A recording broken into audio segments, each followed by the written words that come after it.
नमस्कार, बोलते पन्ने में मैं हूँ शिवांगी और लेकर आई हूँ आज के अखबार। आज के अखबारों में ऐसा क्या है जो आपकी ज़िंदगी में असर डाल सकता है या डालता है? आज के अखबार में ऐसी कौन-सी खबरें हैं जो अहम होते हुए भी सिंगल कॉलम में दबा दी गईं, जो आम पाठकों की नज़र से गुज़रते हुए शायद छुप जाएँ और शायद उन्हें पता ही ना लगे कि देश में आज इतनी बड़ी घटना हुई थी। आज के अखबार में ऐसी कौन-सी खबरें हैं जो जिन्हें स्पेस दिया गया और जो अहम भी हैं?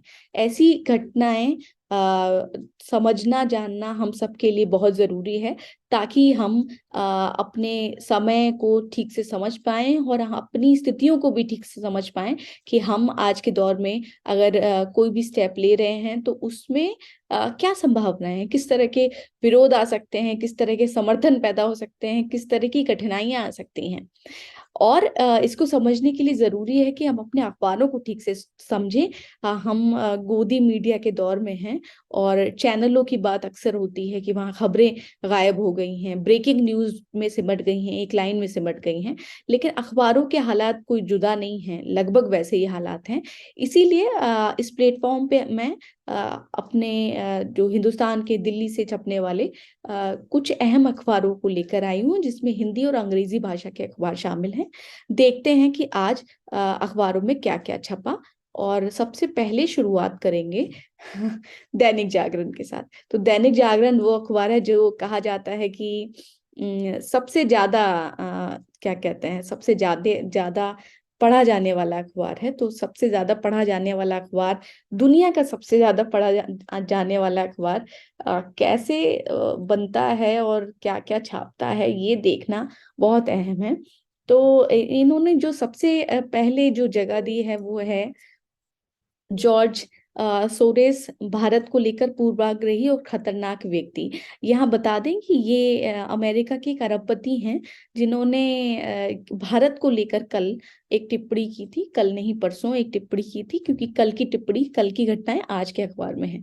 तो टिप्पणी ये थी कि जो हिंडनबर्ग फर्म की रिपोर्ट आई है अडानी के ऊपर, उस रिपोर्ट के बाद भारत की स्थिति ऐसी हो गई कि उसे अपने लोकतंत्र को रिवाइव करना पड़ेगा और एक तरह से उन्होंने ये कहने की कोशिश की और कहा कि ये चुनावी व्यवस्था और तमाम चीज़ों पर आने वाली भारत की स्थितियों पर असर डालेगी। तो जिसको अपनी-अपनी भाषा में कांग्रेस ने भी और बीजेपी ने तो यानी कि गवर्नमेंट ऑफ इंडिया ने तो जो है विरोध किया है इस बयान का। तो उसी के फ़ॉलो अप की खबर है कि कल जो बयान आया था वो आया था स्मृति ईरानी के हवाले से, उन्होंने एक प्रेस कॉन्फ्रेंस की थी। आज उसी में दूसरा डेवलपमेंट ये हुआ कि एस जयशंकर जो हमारे विदेश मंत्री हैं, उन्होंने जॉर्ज सोरेस को भारत को लेकर पूर्वाग्रही और खतरनाक व्यक्ति कहा है। और उन्होंने कहा कि सोरेस एक बूढ़े रईस, पूर्वाग्रही और खतरनाक व्यक्ति हैं। उनका सोच है कि दुनिया वैसे ही चले जैसा वह चाहते हैं, लेकिन ये संभव नहीं है। तो ये जो है कहा है और इसको जयशंकर की इस टिप्पणी को दैनिक जागरण ने पेज 1 पे जगह दी है। इसके अलावा एक खबर जो आप ऊपर देख ही रहे हैं कि अब स्वदेश निर्मित सिग्नल प्रणाली से दौड़ने लगेगी दिल्ली मेट्रो। तो अभी तक इससे पहले की जो टेक्नीक थी वो इस खबर को भारत की आत्मनिर्भरता की ओर एक और कदम के रूप में देखा जा रहा है और दिल्ली मेट्रो ने शनिवार को पहली बार स्वदेश निर्मित सिग्नल प्रणाली का प्रयोग आरंभ होने के साथ भारत ऐसी तकनीक तैयार करने वाला विश्व का छठा देश बन गया है। अब तक यह तकनीक फ्रांस, जर्मनी, जापान, कनाडा और चीन के पास ही थी। देश ने यह अहम मुकाम दिल्ली मेट्रो की सबसे पुरानी रेड लाइन सेवा रिठाला के शहीद स्थल के बीच स्वदेशी ऑटोमेटेड ट्रेन सुपरविजन प्रणाली से परिचालन के बाद प्राप्त की। तो इस जगह पे इस पर्टिकुलर ट्रैक पे मेट्रो लाइन पे ये प्रणाली का एक तरह से टेस्ट किया गया या शुरुआत किया गया। तो अब हम आगे करें तो एक अहम खबर ये है कि केंद्र सरकार ने दिल्ली में वक्फ बोर्ड की 123 संपत्तियों को अपने कब्जे में लेने का फैसला किया है। ये संपत्तियां cannot place, Ashok road, Mathura road समेत राष्ट्रीय राजधानी के कई महत्वपूर्ण स्थानों पर हैं। इसमें मस्जिद, दरगाह और कब्रिस्तान भी शामिल हैं। तो वक्फ की संपत्तियां उन पर वक्फ वोट का अधिकार होता था, तो अब केंद्र सरकार इन्हें अपने कब्जे में ले रही है 123 संपत्तियों को, तो ये अहम मामला हो जाता है। इसके बाद आगे हम दिल्ली की ही बात कर लें तो जीएसटी को लेकर एक और डेवलपमेंट है जो केंद्र सरकार का है। जीएसटी फाइलिंग में देरी पर अब आधा देना होगा जुर्माना, छात्रों को भी राहत। छोटे कारोबारियों को जीएसटी फाइलिंग में होने वाली देरी पर लगने वाले जुर्माने में राहत दी गई है। और मैं यहाँ बता दूं कि जीएसटी जब से शुरू हुआ है, गुड्स एंड सर्विसेज टैक्स, तो ये जब से शुरू हुआ उसके बाद से लगातार इसमें बदलाव हो रहे हैं। और इसे कहा गया था कि देश में सबसे बड़ा टैक्स सुधार इसे बताया गया था। और लेकिन इसके बाद से लगातार जब से ये शुरू हुआ और ये इसमें लगातार सुधार देखे गए, बदलाव देखे गए, जिससे ये पता चलता है कि जब सरकार ने इसे इंट्रोड्यूस किया था तो एक बड़ी सोच या एक अच्छा समय लेकर अध्ययन के बाद नहीं किया गया। तो लगातार इसमें कुछ ना कुछ बदलाव आप हर 10-15 दिन में देखने को मिलते हैं। तो अब यहाँ पर एक बड़ी खबर जो दिल्ली स्पेसिफिक है वो ये है कि महापौर चुनाव 22 को होगा, चौथी बार बैठक होगी। तो यहाँ पर इम्पोर्टेंट बात ये थी कि सुप्रीम कोर्ट के आदेश पर एमसीडी और दिल्ली सरकार के प्रस्ताव को एलजी ने मंजूरी दे दी है। और हुआ ये था कि यहाँ सुप्रीम कोर्ट जाना पड़ा पार्टीज को, और उनको ये कहना पड़ा कि भाई ये जो भाजपा कह रही है कि मनोनीत सदस्य चुनाव में भाग ले सकते हैं, मेयर चुनाव में, इस ये नहीं होना चाहिए। और आखिर में सुप्रीम कोर्ट ने ये बोला कि नहीं, मनोनीत जो सदस्य हैं वो मेयर चुनाव में मेयर चुनाव में पार्टिसिपेट नहीं करेंगे, और मुख्य जो पार्षद हैं जो जीत के आए हैं वही चुनाव में वोट दे रहे होंगे मेयर के लिए। और इस तरह से अब दोबारा से जो नई तारीख आई है वो 22 फरवरी आई है। और आप यहाँ ध्यान रखिए कि अभी हाल में जब गुजरात और हिमाचल के विधानसभा चुनाव का परिणाम आया था, उससे जस्ट एक दिन पहले दिल्ली के नगर निगम का जो है रिजल्ट आया, तो इसमें एक हिस्टोरिक जीत हुई थी आम आदमी पार्टी की, और लंबे समय के बाद उन्होंने भाजपा को हराया था। लेकिन तब से अभी तक भी यहाँ मेयर नहीं बन पाया, और लगातार टसल जारी है। और कैसे करके आज हम उस दौर में हैं जब चुनाव जीतने के बाद भी पार्टियां एंड तक वो एक तरह के राजनीतिक रणनीतियां चला रही होती हैं, जिससे कि कोशिश करती हैं कि काश वो शायद वो सत्ता में ही आ जाए। यहाँ उद्धव ठाकरे का एक बयान है जो वो बहुत छोटा सा लिया गया है। और उद्धव ठाकरे ने क्या किया, एक सेंटिमेंट वहां बना रहे हैं अपने यहाँ।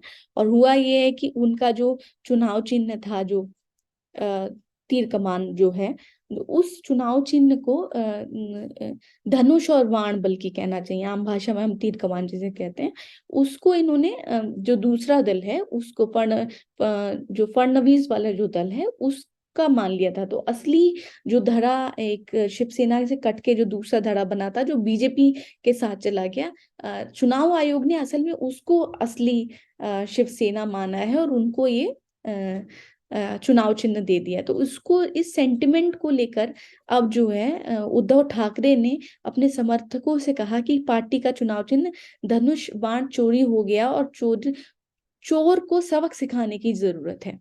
तो सब अपना अपना सेंटिमेंट बनाने के लिए कोशिश कर रहे हैं। छोटी छोटी और अगर हम बड़े आ जाएं तो दैनिक जागरण में एक बहुत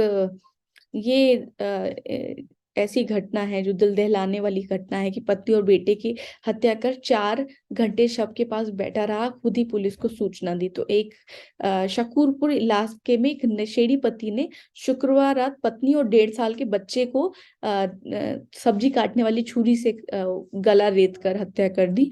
और पति का कहना है कि वो उसे पत्नी के तथाकथित चरित्र पर शक था, और उसे शक था कि उसका जो छोटा बच्चा है जो 1.5 साल का है वो उसका अपना बच्चा नहीं है।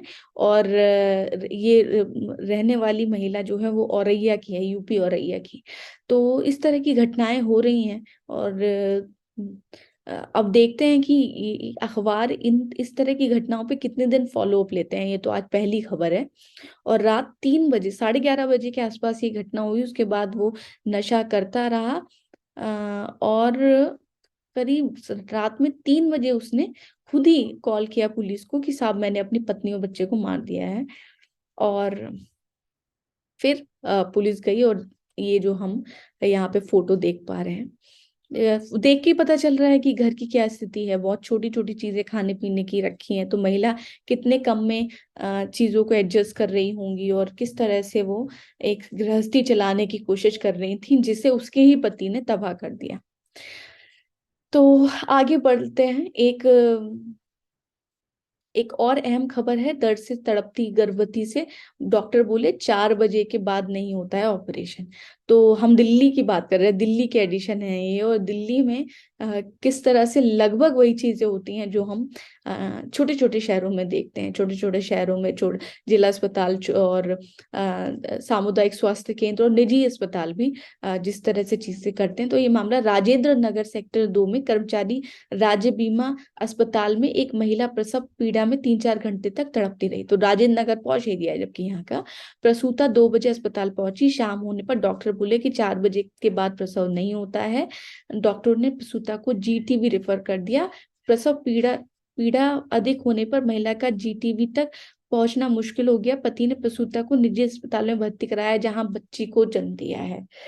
तो आखिर लोग सरकारी अस्पतालों की तरफ क्यों नहीं जाते हैं, उसका एक और उदाहरण हमने इस खबर से देखा।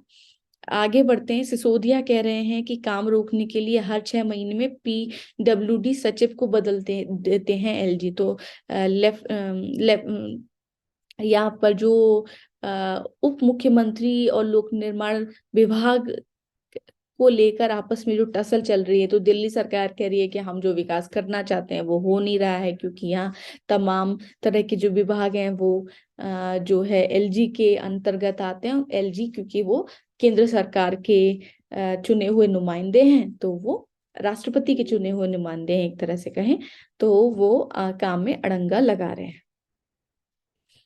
नीचे आ जाते हैं।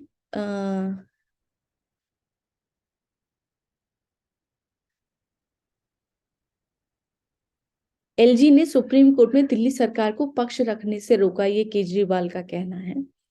ये बयान है, कुछ राजनीतिक बयान। और नीचे आ जाएंगे हम, तो आज का इनका एडिटोरियल ही देख लेते हैं। तो जॉर्ज सोरेस से सावधान, इस हेडिंग से ये खबर, ये एक एडिटोरियल छपा है। जाहिर सी बात है कि लगभग जो गवर्नमेंट ऑफ इंडिया की लाइन है, उसी लाइन पे संपादकीय लिखा है। एयर इंडिया की ऊंची उड़ान, इस हेडलाइन से एक खबर, एक ये जो है एक एडिटोरियल छापा गया है। यहाँ पे उस घटना का, उस बड़े सबसे बड़े सौदे का जिक्र है, जिसमें कि एयर इंडिया ने करीब 470 विमानों का एक बेड़ा खरीद की है। इतने सारे विमानों की, और दुनिया की सबसे बड़ी खरीद कही जा रही है।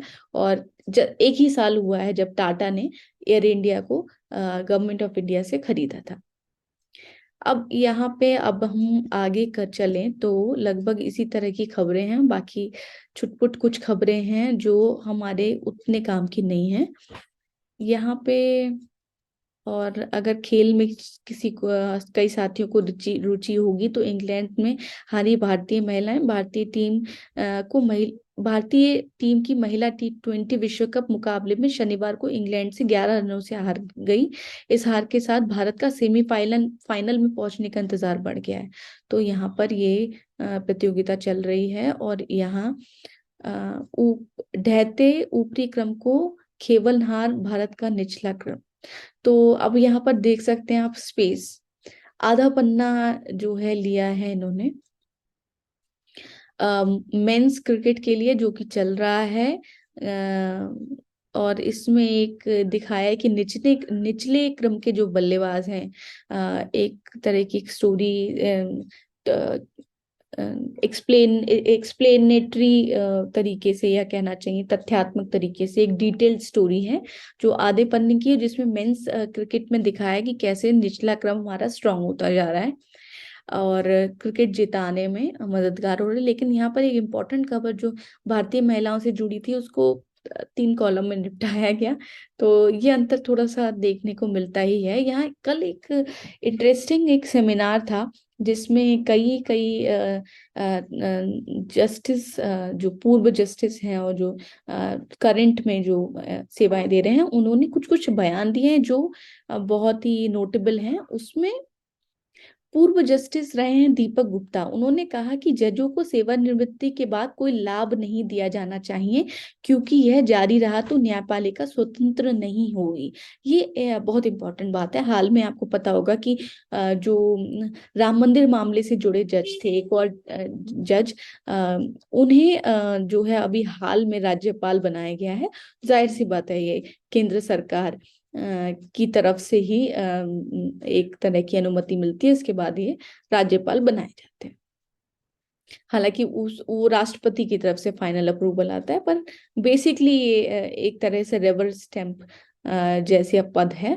तो उसी के कॉन्टेक्स्ट में इस बयान को देखा जा रहा है। और यूयू ललित जो हैं, पूर्व प्रधान न्यायाधीश यूयू ललित ने शनिवार को कहा कि न्यायाधीशों की नियुक्ति नियुक्ति के कोलेजियम प्रणाली लगभग संपूर्ण मॉडल है और फुल प्रूफ है। एक कार्यक्रम में जस्टिस ललित ने कहा कि संवैधानिक अदालतों के न्यायाधीश पद के लिए नामों की सिफारिश करने में कठोर प्रक्रिया का पालन किया जाता है। तो यहाँ पर ये कोलेजियम सिस्टम का बचाव कर रहे हैं। और आपको हाल में अगर पता हो तो लंबे समय से ये गवर्नमेंट ऑफ इंडिया और सुप्रीम कोर्ट के बीच में एक टसल चल रही है। और गवर्नमेंट ऑफ इंडिया का कहना है कि एक करप्ट संस्था है इनडायरेक्टली। और कई बार बहुत सीधे बयान भी आए हैं जिसमें ये कहा गया कि कोलेजियम जो है वो पारदर्शी व्यवस्था नहीं है, और इसके लिए जजों की नियुक्ति के लिए कोई और तरह की व्यवस्था बननी चाहिए। तो इसके विरोध में ये जो हाल में चल रही हैं चीजें, और कोलिजियम के समर्थन में पूर्व जो हमारे सीजेआई रहे हैं यूयू ललित, उन्होंने ये बयान दिया है। अच्छा, अब एक इम्पोर्टेंट खबर ये हो जाती है जनरल नॉलेज के हिसाब से कि थोड़े दिन पहले नामीबिया से हमारे यहाँ जो है चीते आए थे, और उन्हें पहले क्वारंटीन में रखा गया। उसके बाद उन्हें जो हमारा जो स्पेसिफिकली महाराष्ट्र के कुछ एरिया में वहां छोड़ा गया है, कूनो में छोड़ा गया है। तो अब उसी की दूसरी खेप आई है दक्षिण अफ्रीका से। और ये देश में करीब 7 दशक बाद चीतों को फिर से बसाने के दूसरे चरण में दक्षिण अफ्रीका से लाए गए 12 चीतों को शनिवार को मध्य प्रदेश के कूनो राष्ट्रीय उद्यान उद्यान में छोड़ा गया है। और पहले वाले भी कूनो में ही छोड़े गए थे। तो करीब अब 20 चीते हो गए हैं कूनो में। ये इम्पोर्टेंट जानकारी है एक जनरल नॉलेज के हवाले से देखें तो। एक एक बयान है जिसको अलग अलग अखबार ने अलग अलग तरह से छापा है। जैसे अमित शाह, गृह मंत्री अमित शाह अभी नागपुर में गए और उन्होंने एक बयान वहां पे दिया। और बयान में उन्होंने कहा है कि मोदी सरकार में आतंकवाद, अलगाववाद और नक्सली हिंसा में आई 80% कमी। भारत को सभी क्षेत्र में शिखर पर पहुंचाना है, रक्षा क्षेत्र में भी आत्मनिर्भर हो रहा देश। तो अब ये जो बयान है इसमें आप देखेंगे कि स्पेसिफिक्स गायब हैं। ओवरऑल एक मोटी मोटी बात की गई है कि जम्मू कश्मीर की आतंकी हिंसा, पूर्वोत्तर की वाम प्रेरित अलगाववादी एवं नक्सली घटनाओं में 80% की कमी आई है। अब ये 80% की ही कमी है या 75% की या 90% की, इसका कोई बहुत स्पेसिफिक डेटा नहीं दिया गया है। तो ऐसे में ये राजनीतिक बयान के तौर पर ही लिया जाएगा।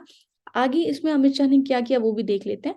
अमित शाह ने कहा कि मोदी सरकार आने से पहले कश्मीर में आतंकवाद, पूर्वोत्तर में अलगाववाद और वाम प्रेरित नक्सली हिंसा चरम पर थी, लेकिन अब इन सभी में कमी आई है। कश्मीर घाटी में एक वर्ष में 1.8 करोड़ पर्यटक देखे गए हैं। उन्होंने कहा कि पिछले 70 वर्षों में कश्मीर में 12,000 करोड़ का निवेश हुआ था, लेकिन मोदी सरकार में पिछले 3 वर्षों में ही वहां 12,000 करोड़ रुपए का निवेश हो चुका है। वहां हर घर में नल से जल और बिजली पहुंचाई जा रही है, जो कि बड़ी उपलब्धि है। शाह ने कहा कि भारत रक्षा क्षेत्र में ही आत्मनिर्भर हो रहा है। तो अब यहाँ पे विकास की बात हो गई, लेकिन जो बेसिक जो फोकस है हमारी इस हेडलाइन का भी, और इस हेडलाइन, लगभग इसी हेडलाइन से सभी अखबारों ने इस बात को छापा है, उसके सपोर्ट में कोई बहुत खास एविडेंस देखने को नहीं मिलते हैं। उद्धव ठाकरे वाली खबर यहाँ विस्तार में छापी गई है। पीएफआई से जुड़े लोगों के घरों पर राजस्थान में छापा मारी। तो और कश्मीर में टूटा नेटवर्क, फिर जोड़ने के फिराक में हिजबुल। सरसंघ चालक की बैठक में गाय गंगा और पर्यावरण संरक्षण का संदेश। सभी यूजी पीजी कार्य कोर्सों में विश्वविद्यालय CUET के जरिए ही दाखिले देगा। अच्छा, एक ये एक बयान है जो काफी चर्चा में है, और रक्षा मंत्री हैं ख्वाजा आसिफ पाकिस्तान के। इन्होंने एक सेमिनार में कुछ बयान दिया है, जिसको अलग अलग अखबार ने अलग अलग तरह से छापा है। और दैनिक जागरण ने लिखा है कि पाकिस्तान दिवालिया हो चुका है, ये रक्षा मंत्री कह रहे हैं। तो रक्षा मंत्री ने एग्जैक्टली क्या वर्ड्स कहे हैं उसको लेकर थोड़ा कंफ्यूजन है। आज अखबार के हिसाब से आसिफ ने कहा कि वह पिछले 33 वर्षों से संसद सदस्य हैं और 32 वर्षों से देश की राजनीति में गिरावट का सिलसिला देख रहे हैं। अब जबकि हालात हाथ से निकलते जा रहे हैं, तब गंभीरता से सुधार के उपाय तलाशने की जरूरत है। रक्षा मंत्री ने कहा कि IMF की कड़ी शर्तों पर कर्ज लेने से देश का भला नहीं होगा। सरकार देश में कीमती जमीन पर बने सिर्फ 2 गोल्फ क्लब बेच दे तो प्राप्त धनराशि से देश का 1/4 कर्ज चुकाया जा सकेगा। इससे देश की आर्थिक स्थिति में सुधार आ जाएगा। आसिफ सत्तारूढ़ पाकिस्तान पीपल्स लीग नवाज के वरिष्ठ नेता हैं, उनकी राय काफी मायने रखती है। तो यहाँ पर पाकिस्तान दिवालिया हो चुका है, इन वर्ड्स से जुड़ी कोई बातचीत नजर नहीं आ रही है। बाकी के अखबार में भी देखेंगे अगर ऐसा कुछ हमें मिलता है। तो यहाँ पर तुर्की में जो भूकंप आया था, उसके अभी तक क्या क्या चीजें हुई हैं, तो करीब 3.5 लाख अपार्टमेंट ध्वस्त हुए हैं, और मोटी मोटी ये घटनाएं हैं। हाँ, दैनिक जागरण में। अमर उजाला की बात करें तो कूडों वाली खबर, जो चीते वाली खबर है, पेज 1 का फ्लायर लगाया है। और देश के 57 छावनी बोर्ड के चुनाव 30 अप्रैल को होंगे। ये इम्पोर्टेंट खबर है कि सेमीकंडक्टर के क्षेत्र में जो जितना ज्यादा मांग बढ़ी है सेमीकंडक्टर की, तो उसको लेकर अब सेमीकंडक्टर इंजीनियरिंग के लिए नए पाठ्यक्रम शुरू किए जाएंगे। ये बात जो है, अखिल भारतीय तकनीकी शिक्षा परिषद ने बीटेक और डिप्लोमा कार्यक्रम घोषित किया है इसको लेकर। तो ये एक अहम बात हो जाती है। 85,000 इंजीनियर बनाने का लक्ष्य है। केंद्रीय इलेक्ट्रॉनिक और IT मंत्री अश्वनी वैष्णव ने ये जानकारी दी है। अमित शाह का बयान अमर उजाला ने पेज 1 पे रखा है। और एलजी ने कोर्ट में पक्ष रखने से को एलजी ने कोर्ट में पक्ष रखने से जबरन रोका। ये आरोप लगा रहे हैं केजरीवाल कि एलजी ने सुप्रीम कोर्ट में इन्हें पक्ष रखने से रोका। और ये जो खबर है, ये दैनिक जागरण में भी थी, तो शायद मैं मिस कर गई हूँ। यहाँ जो निक्की और साहिल का जो एक एक और कई ऐसे घटनाक्रम हाल के समय में, हाल के दौर में मिले, जबकि कई महिलाओं को जो कि अपने प्रेमी के साथ रह रही थी, चाहे वो लिव इन रिलेशनशिप में रह रही थी या तो प्रेम विवाह में रह रही थी, उसमें उनका कत्ल कर दिया गया। और उसमें एक ही तरह का एक ही तरीके का इस्तेमाल किया गया, जिसमें उनकी बॉडी को रेफ्रिजरेटर में रख दिया गया छुपाने के लिए, और बाद में वो खुलासे हुए। तो ऐसा ही एक घटना ये निक्की और साहिल की आई है। ये दोनों, इससे पहले जो घटना आई थी श्रद्धा और जो लड़का था वो मुस्लिम कम्युनिटी का था, तो उसमें हिंदू मुस्लिम एंगल दिया जा रहा था उस मामले को कि ये जिहाद से जुड़ा मामला है। तो अगर जिहाद से जुड़ा मामला होता तो फिर यहाँ पे भी कोई जिहाद का एंगल होना चाहिए था, पर असल में ये महिला हिंसा से जुड़े मामले हैं। और इस मामले में इम्पोर्टेंट खुलासा ये हुआ है, जानकारी जो नई सामने आई है वो ये है कि ये लिव इन पार्टनर नहीं थे, बल्कि इनकी शादी हो चुकी थी 3 साल पहले। और यहाँ एक शादी का फोटो है जो सभी अखबारों ने छापा है लगभग। और साहिल के पिता व परिवार को इस बात की जानकारी थी कि ग्रेटर नोएडा के एक आर्य समाज मंदिर में दोनों ने शादी की, और उसके बावजूद साहिल के परिवार चाहता था ये दूसरी शादी कर ले, क्योंकि ये दोनों जो क्या कहते हैं प्रेमी थे, वो अलग अलग जाति के। तो हमारे यहाँ जाति का जो बड़ा अंतर है वो यहाँ पे भी दिखता है।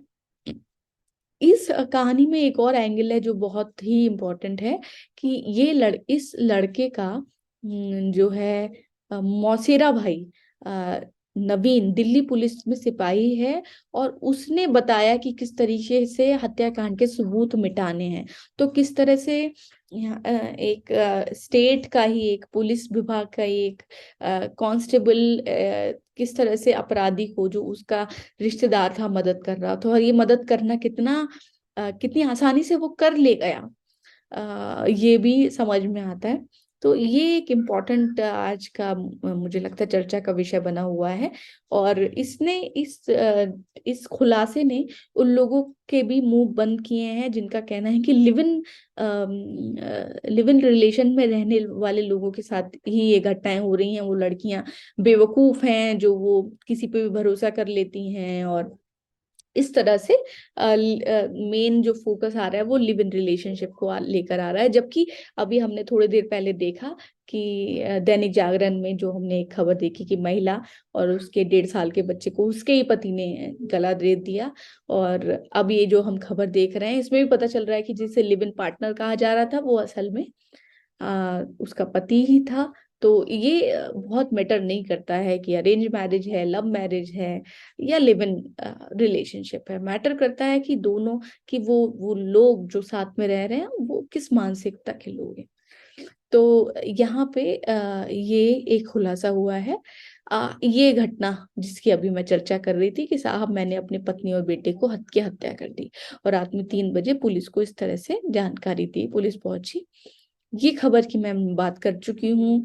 सीबीआई ने फिर सिसोदिया को बुलाया, आरोप पत्र दाखिल करने के करीब 3 माह बाद आज फिर पूछताछ होगी। तो ये एक चर्चा का मामला है कि कथित आबकारी नीति घोटाले में उप मुख्यमंत्री मनीष मनीष सिसोदिया को रविवार को पूछताछ के लिए बुलाया गया है। तो ट्विटर पर लिखा, जांच में करता रहूंगा सहयोग। और लगातार आरोप लगा रहे हैं मनीष सिसोदिया कि कैसे केंद्रीय एजेंसियों का, मनीष सिसोदिया, आम आदमी पार्टी और तमाम विपक्षी पार्टी लगातार ये आरोप लगाती रही हैं, और कई ऐसे उदाहरण सामने आए हैं जब लगा कि केंद्र सरकार कैसे एजेंसियों का दुरुपयोग कर रही है। अब यहाँ मनीष सिसोदिया ने अपनी पर जो जांच हुई वो एक कल की घटना थी। उसी के अगेंस्ट में कल भाजपा ने प्रेस कॉन्फ्रेंस करके जो है वो कई दावे किए हैं और कई तरह के आरोप लगाए हैं। ये खबर आप देख रहे हैं। और ये त्योहार अभी तक होते थे हमारे पास मिलने जुलने के तरीके, लेकिन त्योहारों पे कैसे चीजों को रेस्ट्रिक्ट किया जा सके ताकि वहाँ अनुशासन सो कॉल्ड नजर आए। और इसका एक उदाहरण यहाँ दिखता है जब डीयू में होली पर कोई हुड़दंग ना हो, इसको लेकर एक कमेटी बनाई गई, और जो आप देख पा रहे हैं आगे के दिनों में हमें इसमें कुछ ना कुछ दिखेगा ही। अच्छा, अभी आ जाते हैं, संडे का अखबार है तो आप यहाँ देख रहे हैं मैट्रिमोनी छपा हुआ है। और हर मैट्रिमोनी ये दिखाता है कि भारत में कितना जातिवाद है। वैश्य, मुस्लिम, कायस्थ, राजपूत, पंजाबी, अन्य, क्षत्रिय, तो सबको अपने ही जाति की आ, अपने ही और अ, क्षेत्र के लड़के या लड़की से शादी करनी है। खैर आगे बढ़ते हैं।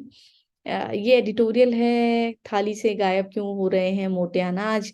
तो ये एक अलग अलग पाठकों ने कुछ चिट्ठियां भेजी अमर उजाला को। ये पन्ना काफी सुंदर दिखता है और काफी रोचक भी। यहाँ पर एक चीज जो मैं मिस कर गई हूँ, आगे यहाँ चलते हैं। ये हर संडे को पी चिदम्बरम का एक कॉलम निकलता है अंग्रेजी में, टाइम्स ऑफ इंडिया में, और उसको हिंदी में लाइसेंस लेके अमर उजाला छापता है। तो इस बार का जो ये जो एडिट है इसमें, पी चिदम्बरम ने ये लिखा है कि जो भी घटना, जो भी योजनाएं हैं गरीबों से जुड़ी, मनरेगा, उर्वरक सब्सिडी, खाद्य सब्सिडी, पेट्रोलियम सब्सिडी, पीएम स्वास्थ्य सुरक्षा योजना, राष्ट्रीय सामाजिक सहायक कार्यक्रम, वृद्धा पेंशन, दिव्यांग पेंशन, और ये जो हम जिसे कहते हैं मिड डे मील, और आत्मनिर्भर भारत रोजगार योजना, इन सब योजनाओं में 2022-23 में कितना बजट था, इस बार बजट कितना घट गया।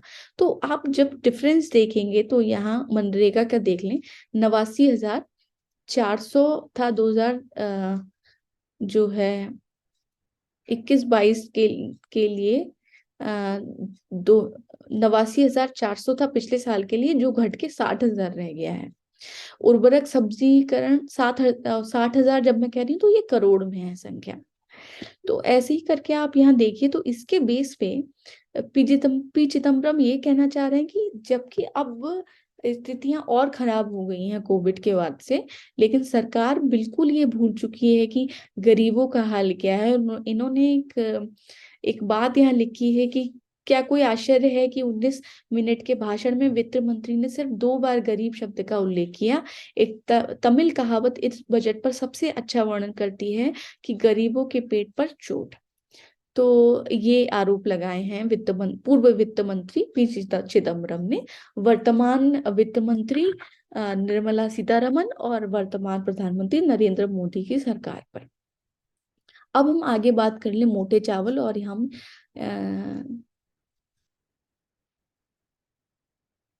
दिल्ली को मिलेगा सबसे कम समय का मेयर, ये एक अलग एंगल से कहा स्टोरी की है, और बाईलाइन स्टोरी है आदित्य पांडे की। मेयर का चुनाव यदि बुधवार को हुआ तो दिल्ली को सबसे कम समय का मेयर मिलेगा। नए मेयर को काम करने के लिए करीब 1.5 साल का ही समय मिलेगा, और इस बीच वह अपनी अध्यक्षता में कम से कम सदन की एक बैठक ही आयोजित कर पाएंगी। तो ये एक अलग जो दिल्ली नगर निगम और मेयर चुनाव से जुड़ी राजनीति है उस पे स्टोरी आई है।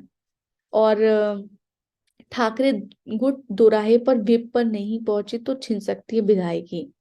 यहाँ पर भी क्या है कि केंद्रीय निर्वाचन आयोग के फैसले से महाराष्ट्र के पूर्व सीएम का राजनीतिक भविष्य दांव पर है।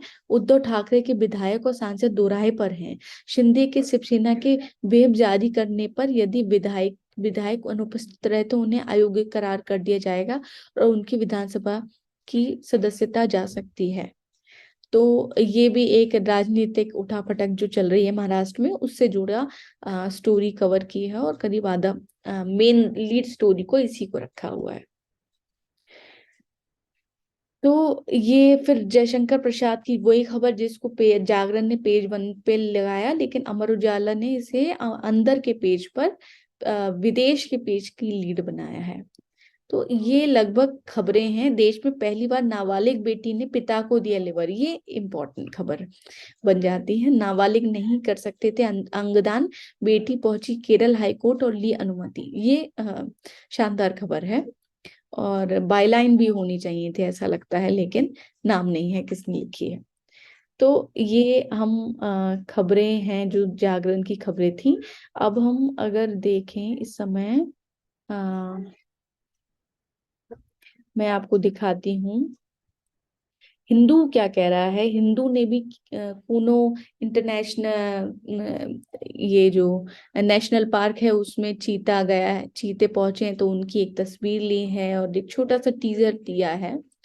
और AIS jumbo order bars pilot pinch, और GST appellate tribunal get nod due to state cleared. एक अधिकरण बनाया है, अपीलनीय अधिकरण बनाया है जिसमें जीएसटी से जुड़े मामलों को सुना जाएगा। और नीचे आ जाएं तो ईडी है सो फार नॉब्ड 9 अक्यूज्ड इन एक्साइज पॉलिसी केस। और नीचे आ जाते हैं तो आज का द हिंदू कुछ अलग अलग भी दिख रहा है। Uddhav asked supporters to gear up for BMC poll, calls ED slave to the PM।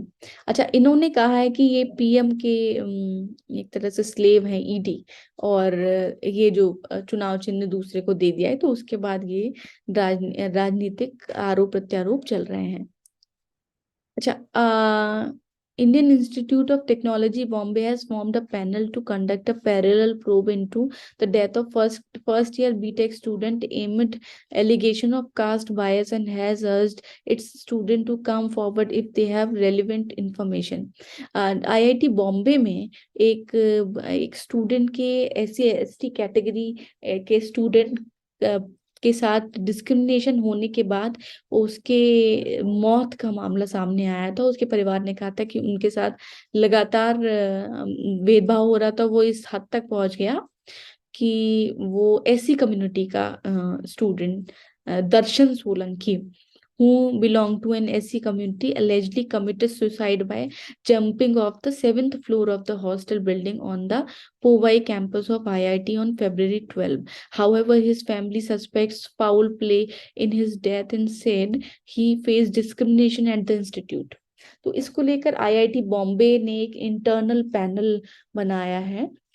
देखते हैं कि क्या होता है। तो हिंदुस्तान के बहुत से कैंपस में जो बच्चे पहुंचते हैं, और जो बहुत ही अनुसूचित और पिछड़ी जातियों के बच्चे हैं, जो स्टूडेंट्स हैं, जो मेरिट और कई विशेष आरक्षण के सहारे आगे तक पहुंचते हैं, क्योंकि हमारा सामाजिक जो स्ट्रक्चर है वो उन्हें बिल्कुल अलाउ ही नहीं करता आगे बढ़ने के लिए। तो ऐसे लोग जब आगे जाके पहुंचते हैं तो उन्हें उनकी कास्ट के बेस पे या आरक्षण के बेस पे तो बहुत तरह के एलिगेशंस का सामना करना पड़ता है। उसी से जुड़ी ये मामला है। इससे पहले भी मुंबई में एक लड़की, आदिवासी लड़की का एक मामला आया था 1-2 साल पहले, और लगभग इस तरह की ही खबरें हैं।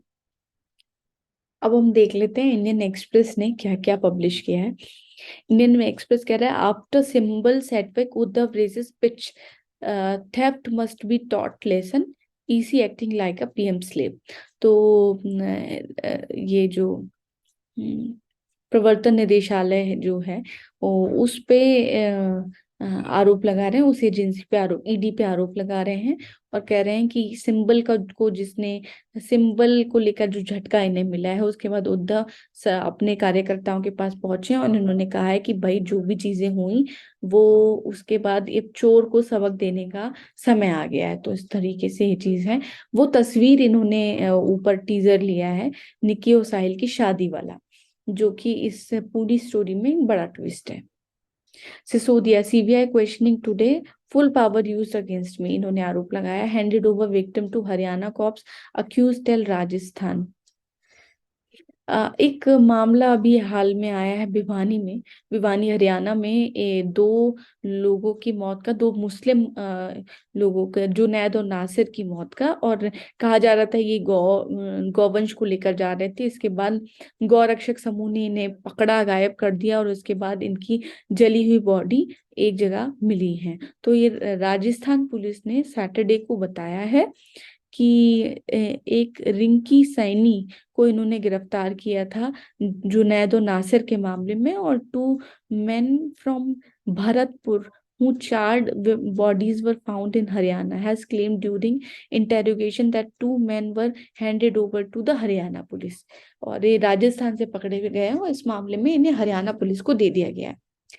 ये केस पूरी तरह से बहुत जैसे नरेंद्र मोदी की सरकार जब पहले टर्म में थी तो अखलाक की जैसे मौत हुई थी, या जिस तरह से जो लिंचिंग और तमाम तरह की घटनाएं हो रही थी, और जिस तरह का खौफ आया था मुसलमान होने के नाम पर, या गाय आरोप, इसी आरोप के नाम पे, इसी अफवाह के नाम पे कि कोई गाय लेके जा रहा है, गौवंश लेके जा रहा है, अब फिर से वो हत्याएं सामने आई हैं।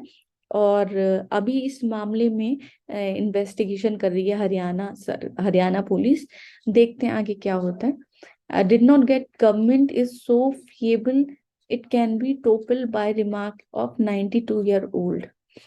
अब यहाँ पर जो है पी चिदम्बरम ने भी कहा है कि हमें नहीं पता था कि सरकार इतनी इतनी नाजुक है कि एक 92 साल के बुजुर्ग के किसी भी दिमाग से हिल जाएगी। तो एक तरह से इन्होंने भी सरकार के रवैये पे, जो कि लगातार जो है सोरेस के खिलाफ बयान दे रहे हैं, उसको लेकर पी चिदम्बरम ने एक चुटकी ली है।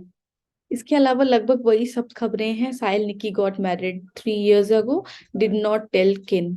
और ये मेहरौली में जो अभी अतिक्रमण हटाने के नाम पे जो बुलडोजर चलाए गए, उसके बाद वहां के लोग कैसे रह रहे हैं, कैसे गुरुद्वारों में या आसपास कहीं किराए पर मकान लेके, या फिर अपनी अपना जो भी वाहन है उनके पास, उसमें रह रहे हैं, ताकि वो अपना जो भी टूट फूट के जो चीजें गिर गई हैं उनकी उन्हें सेव कर सकें, कोई चोरी करके ना ले जाए। तो एक ग्राउंड स्टोरी दी है।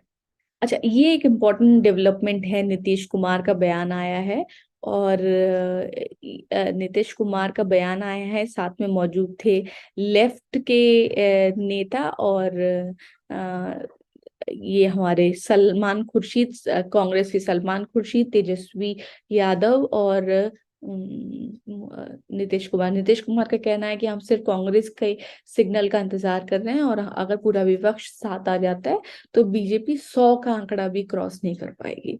अगर विपक्ष यूनाइटेड हो जाता है, तो सलमान खुर्शीद ने इस पे कहा कि हमारी सरकार, हमारी पार्टी भी लगभग वही बात सोच रही है, और मैं उन्हें आपका संदेशा पहुंचा दूंगा। तो ये मामला क्या था कि speaking at the Nitish was speaking at the national convention of CPI-ML liberation, which supported the Mahagathbandhan government in the state from outside, on the theme Save Democracy, Save Constitution, Drive Out Fascism। तो ये एक कार्यक्रम हो रहा था, उसमें नीतीश कुमार बोले हैं। इस खबर को कई अखबारों ने बहुत छोटा लिया है, लेकिन ये काफी बड़ा एक बीच में नीतीश कुमार कई जगह कई मंत्रियों से, विपक्षी नेताओं से मिले थे, लेकिन फिर से वो सब गतिविधियां बंद हो गई थी, अब दोबारा से वो शुरू हुई हैं।